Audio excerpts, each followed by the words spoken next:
사람들에게는 원초적인 불안이 있답니다.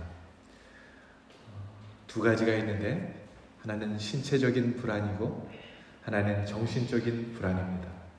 이 신체적인 불안은 내가 죽을 병에 걸리면 어떡하나, 속이 좀 안 좋으면 이거 위암 아닌가, 이거 암 아닌가, 내가 암으로 죽는 건 아닌가, 내가 이렇게 죽을 병에 걸린 건 아닌가, 이런 신체적인 어려움 때문에 늘 불안하게 된다는 것이죠. 이 정신적인 불안은 삶의 의미를 상실한 사람이 나는 무엇을 위해서 살아야 하나, 왜 살고 있는가, 내 인생이 지금 이 실패의 길로 달려가고 있는 것은 아닌가, 그렇게 말하고 생각한다는 것이죠. 신체와 정신은 분리할 수 없는 것이지만 이 전문가들에 의하면 이 신체적인 불안보다 정신적인 불안이 더 무섭다고 합니다. 예수님께서 십자가에 달려 죽으시고 난 다음에 이 제자들에게 정신적인 불안이 막 몰려왔습니다. 불안과 두려움이 그들의 마음 가운데 몰려왔어요. 그래서 요한복음 20장 19절에 보면 이날 곧 안식 후 첫날 저녁 때에 제자들이 유대인들을 두려워하여 모인 곳의 문들을 닫았더니 문을 굳게 닫았다라고 말씀하고 있어요. 제자들은 두려워서 문을 닫고 한자리에 모여 있었습니다. 기독교 전승에 의하면 그날 밤 제자들이 모인 그 방은 주님께서 마지막 최후의 만찬을 제자들과 함께 했던 그 방이었다고 전해집니다. 거기에 모인 사람들은 대략 10명 정도 되었는데 거기 들어오는 사람들은 다 신원 확인을 했습니다. 밖에서는 그 방을 열 수 없도록 해놓고 안에서는 굳게 잠그고, 그리고 모든 모인 사람들이 저마다 불안하고 두려워서 말도 하지 않고 입을 굳게 닫고 그렇게 두려워 떨고 있었습니다. 3년만 지나면 스승 예수님을 모시고 메시아 왕국을 건설할 것이라는 꿈과 또 그렇게 되면 한자리를 차지할 수 있을 것이다, 그런 야망을 가지고 예수 스승을 따랐는데 그 스승은 맥도 못 쓰고 죽어버렸습니다. 그래서 지금 이들은 이 방을 나가면 주님이 잡혀가신 것처럼 그런 처지가 될지 모른다는 불안과 두려움 때문에 방문을 걸어 잠그고 모여있는 것입니다. 마음문도 굳게 닫혀 있었던 것입니다. 여러분, 그들이 닫아버린 마음의 문과 그들이 잠궈버린 방의 문을 어떻게 열 수 있을까요? 바로 그때 그들 앞에 부활하신 주님께서 나타나셨습니다. 부활하신 주님이 그 방문에 오심으로 말미암아 걸어 잠궜던 방문이 열리고 닫혔던 그들의 마음문이 활짝 열렸습니다. 요한복음 20장 20절 말씀을 보면 그들이 기뻐했다라고 말씀은 그렇게 우리에게 가르쳐주고 있어요. 사랑하는 여러분, 삶의 의미를 상실하고 자포자기했던 이 사람들이 마음의 문을 열고 기뻐했다면 그것은 복음인 것입니다. 바라옵기는 오늘 이 저녁에 예수 그리스도께서 우리 마음 가운데 오심으로, 진실로 주님을 만남으로 서로 간에 닫혀져 있던 마음의 문이 열리고 서로 간에 닫고 살았던 방문이 열리는, 그리하여 우리의 삶 속에 기쁨이 넘쳐나는 은혜의 시간이 되길 예수 그리스도의 이름으로 축원합니다. 제자들의 마음의 문을 여시고 절망에 빠져있던 제자들에게 기쁨을 주신 주님은 40일 동안 하나님 나라의 일을 이 땅 가운데 말씀하신 후에 하늘로 승천하십니다. 그로부터 50여일이 지난 후에 그 방에 모여있던 제자들이 다 흩어졌다가 다시 그 방으로 모여들었습니다. 기독교 전승에 의하면 50일 후에 다시 모였던 그 방은 50일 전에 모인 그 방과 동일한 방이라고 전해져요. 그런데 이제는 부활하신 주님이 지금 그 방에 안 계십니다. 다시 죽으셨기 때문이 아니라 하늘로 올라가셨기 때문이죠. 그러면 그들은 다시 방문을 잠그고 마음문을 닫아야 되는 것 아니겠습니까? 그런데 놀랍게도 그들은 이제 상실감으로 마음을 닫고 두려움으로 방문을 걸어 잠그고 모인 것이 아니라 전혀 다른 마음으로 어떤 일 때문에 그들은 그 방에 다시 모였다라는 것입니다. 승천하시기 전에 주님께서 그들에게 하신 마지막 부탁 때문에 저들은 이렇게 모였습니다. 아버지께서 나를 너희에게 보내신 것처럼 나도 너희를 세상 가운데 보내노라 그러시면서 하신 부탁이 있었어요. 주님께서 하신 부탁은 두 가지인데 우리가 잘 아는 것처럼 하나는 마태복음 28장에 너희는 모든 족속으로 제자를 삼으라 하신 부탁이고, 오늘 다른 하나는 오늘 본문에 기록되어 있습니다. 1장 8절 말씀 우리 함께 봉독합시다. 오직 성령이 너희에게 임하시면 너희가 권능을 받고 예루살렘과 온 유대와 사마리아와 땅끝까지 이르러 내 증인이 되리라 하시니라. 아멘. 다른 하나는 하나님의 나라를 위하여 내 증인이 되리라, 내 증인이 되어라 라는 주님의 부탁이었습니다. 50일 전에 모인 그들은 예수님처럼 죽게 될까 불안과 두려움 때문에 모여 있었지만 이제는 주님의 유언을 지키기 위해서 다시 그 방으로 모인 것입니다. 그런데 모든 민족을 주님의 제자로 만들고 땅끝까지 이르러 주님의 제자로 산다는 것은 쉬운 일이 아니었어요. 너무나 그들에게 있어서는 어려운 일이었습니다. 이 증인이라는 헬라어 마르투스라는 이 말 속에는 순교자라는 의미를 가지고 있습니다. 땅끝까지라는 말은 장소적인 의미로는 어디든지 라는 의미이지만 시간적인 의미로는 언제든지 라는 의미도 가지고 있는 것이죠. 그러니까 주님께서 남긴 유언은 언제든지 어디서든지 순교자로 살아라 라는 유언이었습니다. 여러분, 부활하신 주님께서 그날 밤 제자들을 만나서 마지막 유언을 하신 그때부터 지금까지 기간을 약 50일로 본다고 합니다. 죽는 것이 두려워서 방문을 굳게 닫고 불안해서 마음문을 닫은 제자들이 50일 동안 변했으면 얼마나 변했겠습니까? 더구나 지금은 주님도 그들과 함께 계시지 않습니다.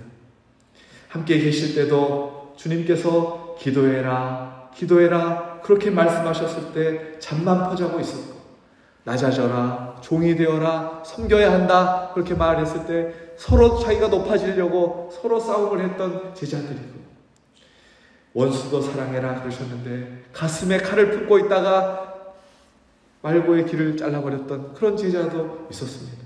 불과 50일 전 일입니다. 그랬던 사람들이 주님마저 하늘로 올라가시고 그들이 무슨 재주로 무슨 능력으로 순교자가 될 수 있겠습니까? 그들의 힘으로는 불가능한 일입니다. 그들의 능력으로는 택도 없는 일입니다. 그걸 아신 주님께서 그들에게 이렇게 말씀해 주셨어요. 우리 4절 말씀 함께 봉독합시다.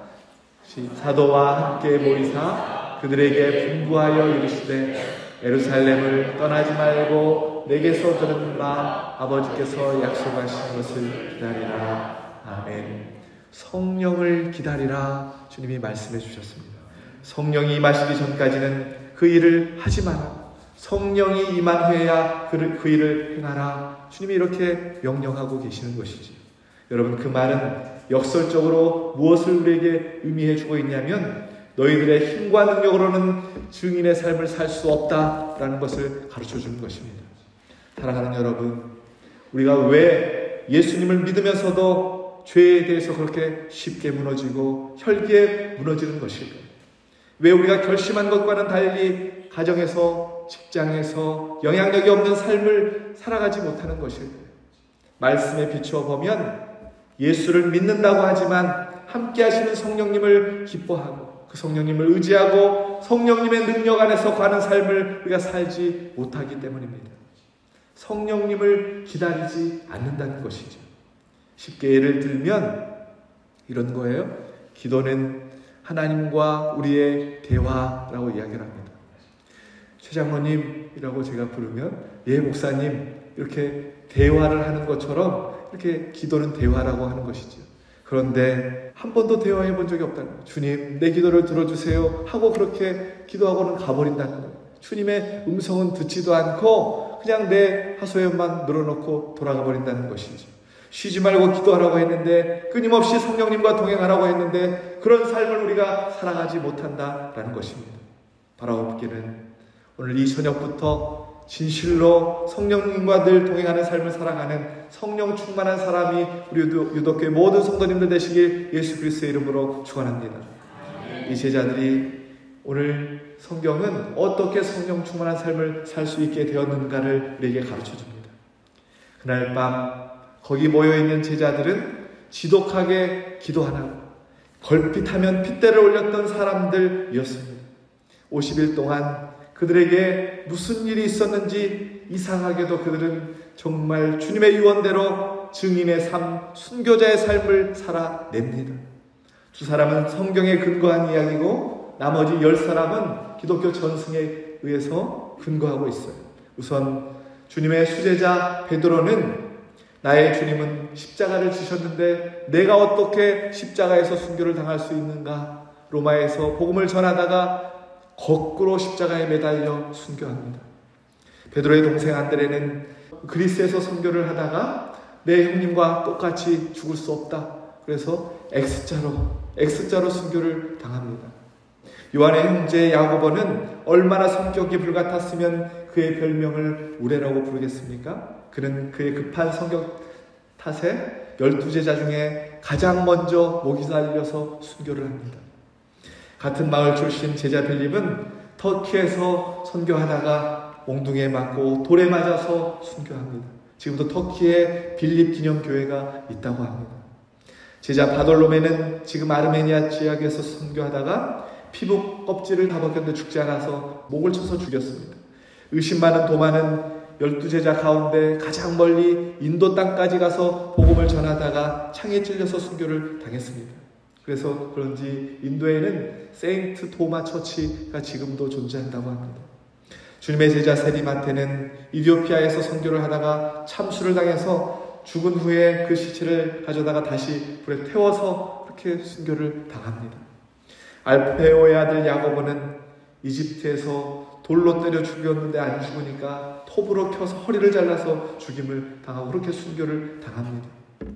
주님의 제자 다데오는 페르시아 아르메니아의 지역에서 선교하다가 화살에 맞아 창에 맞아 그렇게 순교를 합니다. 가슴에 칼을 품고 다녔던 열심당원 시몬은 페르시아 지금의 이란 땅에서 복음을 전하다가 나무 톱으로 몸통이 이렇게 잘려서 순교를 당합니다. 이슬람의 본거지 그 이란의 라스니 지역에 시몬 기념교회가 아직도 세워져 있다고 합니다. 주님의 제자 요한은 십자가 위에서 하셨던 주님의 유언을 받들어서 마리아가 죽을 때까지 예수님의 어머니 마리아를 봉양하다가 그렇게 주님의 부르심을 받아요. 터키 땅에 요한의 무덤이 있습니다. 마지막으로 교회가 제비 뽑아 세운 마띠아도 역시 유대에서 복음을 전하다가 돌에 맞아서 순교합니다. 12제자 한 사람도 예외 없이 주님의 유언대로 12는 다 순교자로 살다가 생을 마감합니다. 여러분 이상하지 않습니까? 두려워서 마음문을 닫고 무서워서 방문을 잠궜던 그 사람들 어떻게 죽음 앞에서도 당당하게 결국 순교자가 될 수 있었는가 하는 것입니다. 날마다 저들이 우왕청심원을 먹었기 때문일까요? 아니지요. 답은 성령의 능력 때문입니다. 어떻게 성령의 능력이 저들에게 임할 수 있었는가? 오늘 성경이 우리에게 가르쳐주고 있어요. 13절 14절 말씀 우리 함께 봉독합시다. 들어가 그들이 요한은 다락방으로 올라가니 베드로, 요한, 야고보, 안드레와 빌립, 도마와 버돌로메, 마테와 및 알페오의 아들 야고보, 셀롯인 시몬, 야고보의 아들 유다가 다 거기 있어. 그와 예수의 어머니 마리아와 예수의 아우들과 더불어 마음을 같이 하며 오로지 기도에 힘쓰더라. 아멘. 오로지 기도에 힘쓰더라. 오로지 기도에 힘썼더니 성령께서 그들 위해 임했다라는 것이죠. 여러분 사도행전은 누가 기록했을까요? 사도행전은 누가 기록했을까요? 네, 감사합니다. 누가 기록했습니다. 누가가 기록했죠. 그런데 흥미로운 것은 이 누가는 예수님의 제자가 아닙니다. 예수님의 제자가 아닌 정도가 아니라 이 누가는 예수님이 살아생전에 본 적이 없어요. 자기가 살아생전에 예수님을 한 번도 본 적이 없습니다. 예수님을 만나본 적이 없는 사람입니다. 요즘으로 말하자면 예수님과 동고동락했던 기라성 같은 사도들에 비하면 누가는 초신자라고 할 수 있습니다. 직업이 의사여서 사도 바울의 선교여행에 주치의처럼 동행했었는데 초대교회 복음의 역사가 너무나 놀라웠어. 예수를 믿고 인격이 변화되고 가정이 변화되고 삶의 변화가 일어나고 역사가 일어나니까 초신자 이 누가 의사가 어떻게 이런 일이 가능한가? 의사가 보니까 얼마나 분석력이 좋았겠습니까? 분석을 해보니까 자기가 발견한 것이 무엇인가? 기도가 그 원인이라고 말씀을 통해서 우리에게 가르쳐주고 있습니다.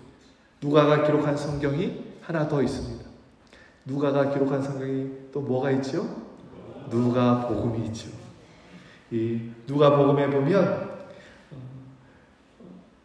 사복음서는 예수님의 행적을 기록한 책인데 누가복음에 보면 특별히 기도에 대해서 많은 이야기들을 누가가 펼치고 있습니다.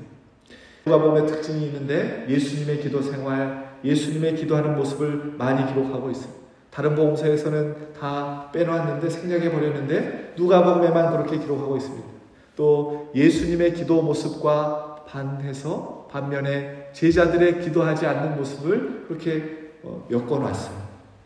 그런가 하면 사도행전으로 가서는 드디어 제자들이 14절에서 힘써 기도하는 그 일을 통해서 성령님의 강력한 역사를 경험하고 그들이 예수님에게서 배운 기도를 그대로 행하는 것, 사도들의 기도하는 모습을 이 사도행전에서 많이 기록해 놓았습니다. 누가가 보여주려고 했던 것은 무엇인가? 이 기도를 통해서 초대교회의 원동력이 되었다라는 것입니다. 사랑하는 여러분, 두려움이 몰려오고 삶 가운데 지치고 힘들 때, 도무지 사랑할 수 없고 이해할 수 없는 사람을 만날 때, 내 자신이 너무 부족하다고 여겨질 때, 아무리 회복하려고 노력해도 회복할 수 없는 그때 그 자리가 바로 성령의 능력을 기다려야 할 예루살렘인 줄로 믿으실 수 있기를 소망합니다. 힘써 기도할 때 성령의 능력이 기도하는 그 예루살렘에서부터 일어난다라는 것입니다. 내가 앉아있는 이 기도의 자리, 우리 가정에서부터 이 예배당에서부터 성령의 능력이 임하기 시작한다라는 것을 오늘 성령이 우리에게 가르쳐주고 있는 거예요. 예루살렘에서부터 성령의 역사가 일어나면 땅끝까지 주의 복음을 증거할 수 있다, 증인의 삶을 살 수 있다라는 것을 우리에게 가르쳐주고 있는 것입니다. 사마리아는 어떤 곳입니까? 사마리아는 유대인들이 생각할 때 계치국을 했어요. 저들은 절대로 복음을 들어서는 안 되는 한계로 정해놓은 그런 사람들이 사마리아 사람들이었습니다. 제자들의 마음 속에서부터 너무나 먼 곳이 사마리아 땅이었습니다. 사마리아와 땅끝까지 이르러 주의 복음을 증거하라고 주님이 말씀하셨는데 마음의 한계로부터 벗어나라고 명령하고 있는 것입니다. 땅끝은 어떤 곳입니까? 한 번도 경험해보지 못한, 가보지 못한 곳에 가서 주의 복음을 증거하라는 거예요. 예를 들면 이런 거예요. 영어도 모르는 나에게 미국에 가서 선교하라고 하는 것과 같습니다.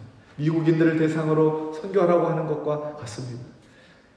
배우지도 못한 이 12 제자들을 향해서 땅끝까지 이르러 가서 복음을 증거하라는 것은 자신의 힘으로는 너무나 할 수 없는 일인 것이지. 여러분, 우리 또한 마찬가지입니다. 우리는 늘 한계를 정하고 선을 그으면서 살고 있습니다. 하나님, 그 사람은 안 됩니다. 그것까지는 나는 할 수 없습니다. 거기까지는 안 됩니다. 여기까지밖에 나는 할 수 없습니다. 여기까지가 내 능력입니다. 더 이상 할 수 없습니다. 우리는 한계를 정하고 늘 선을 긋습니다.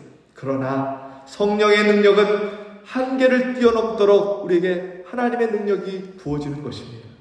나는 할 수 없지만 성령께서 해주시면 할 수 있는 것입니다. 나는 일어설 수 없지만 성령께서 도와주시면 일어설 수 있는 것입니다. 할렐루야. 제자들이 할 수 있는 것이라고는 함께 모여 기도하는 것밖에 할 수 있는 것이 없었습니다. 그러나 그 기도를 통해서 성령의 불이 초대교회에 임합니다. 제자들의 삶을 변화시키고 초대교회를 변화시키는 원동력이 되는 것입니다. 기도 말고는 더 이상 할 것이 없는 무기력한 우리들의 모습인 것 같지만, 우리들의 삶인 것 같지만 하나님은 그 기도를 통해서 놀라운 역사를 우리의 삶 가운데 펼치신다는 사실 여러분 기억하실 수 있기를 소망합니다. 기도는 하나님만 전적으로 의지하는 자들에게 주시는 놀라운 축복의 도구입니다. 힘써 기도함으로 성령의 능력을 날마다 힘입고 살아가시는 그래서 살아계신 하나님의 역사가 우리의 삶 가운데 날마다 드러나는 우리 모든 성도님들 되시길 예수 그리스도의 이름으로 축원합니다.